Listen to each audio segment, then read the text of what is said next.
So, hi guys! For today's video, nagki-crave ako ng Coke Float. Pero wala naman akong vanilla or chocolate na ice cream. So, gamit ko lang is coffee crumble. So, naglagay na ako dyan ng yellow. Naglagay din tayo ng Coke. Lagyan natin itong isa.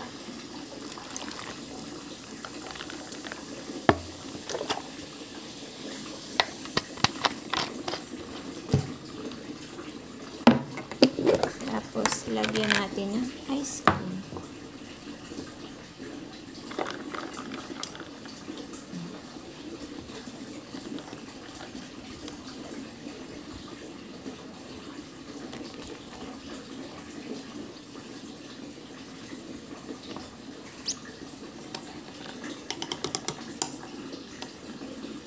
So, yan na guys.